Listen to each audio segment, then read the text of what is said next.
At this time, it is my pleasure to introduce Michael Squires, this year's valedictorian, who will deliver his valedictory speech.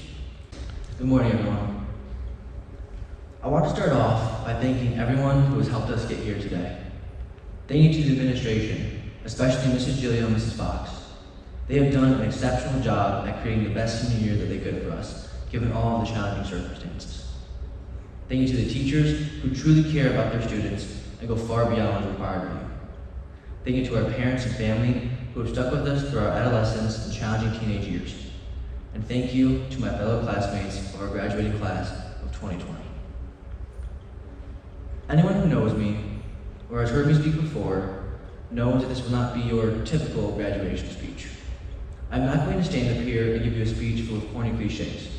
I will not tell you that the world is going to be sunshine and rainbows, or that success is just around the corner. Instead, I'm going to tell you the truth. If you grew up in Norwich or lived here for any length of time, you've heard someone say, Norwich is a terrible place to live.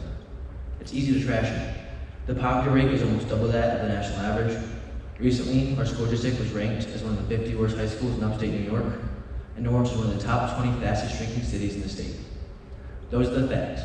And from a numbers standpoint, Norwich does not seem like such a great place to live. But that is not the Norwich that I know. The town that I grew up in is not defined by those numbers. Perspective is important. Human rights activist Rita Browery explained it perfectly when she stated, if you are positive, you will see opportunities instead of obstacles. In other words, Norwich is what you make of it. Norwich was an amazing place to come of age. Many of us have fond memories of things like the thrill of riding atop a fire truck at the spring frolic, waiting in the blistering cold at the center of town to meet Santa, the awkward Friday night Y dances where we all hoped that our elementary school crush was Lions Bless. Many parents and students have experienced the excitement involved with the Cyclones program. Evening practices while the marching band rehearsed in the field beside us, warming up on the dew-covered field before the game. The thrill of hearing our names in the loudspeakers as they introduced us players and cheerleaders. And Coach Tim Thompson wearing his lucky shorts every game, even in the snow. From adolescence to now, we've been lucky enough to grow up in a town where it feels as though everyone knows everyone. No matter where you go, you'll likely find a smiling face and someone to have a conversation with. It's a place where we wave hi to our neighbors when we get home at the end of the day, and it's a place where you can safely walk to your friend's house in the middle of the night. The police officers who protect our town know most residents by name and are more likely to wave hi to you than to pull you over. We've been fortunate enough to attend a school that is staffed by some amazing people. We have teachers like Mr. Platt, Mr. Bernstein, Mrs. Locke, and so many others who go above and beyond to make sure that we succeed. Whether it's by staying late to do extra work with a struggling student, coming in on their own time to set up for events like prom and spirit week, or just by listening when someone's having a problem at home and has no one else to talk to. There are people in our school who make a difference in students' lives every single day. In addition to our teachers, our school sports programs are just as exceptional. While our sports teams are always competitive, I think what happens off the field is even more remarkable. I can't tell you how many times we've had away games or meets where we had more Norwich fans in the stands than the home team. It's a testament to the loyalty and support that we receive from our friends and families.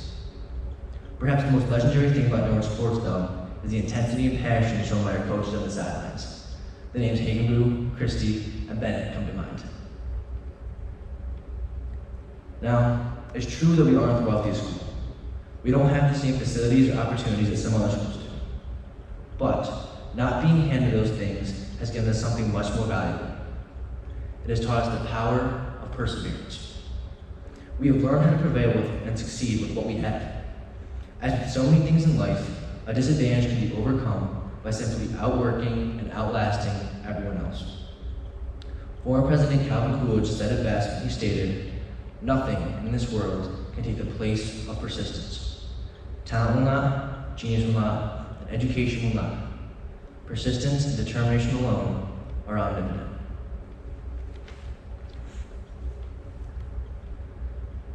We all know that our country has been through some challenging times. Race-based protests have rocked our country, leading to the destruction of property and violent confrontation with law enforcement. A pandemic has spread across the country, taking more than 100,000 American lives. Internationally, things also look weak. Tensions with North Korea are high, the Middle East is in turmoil, and socialism is spreading in South America. Our nation is divided on everything from gun control to controversies about the national anthem before professional sports games. To make matters worse, the economy is facing what some have called the most serious economic crisis since the Great Depression. This sounds awful, doesn't it? My classmates may understandably be asking themselves, why do I have to go out into a world like this? Well, the year I just described to you was 1968. Yet 50 years later, we are facing many of the same problems.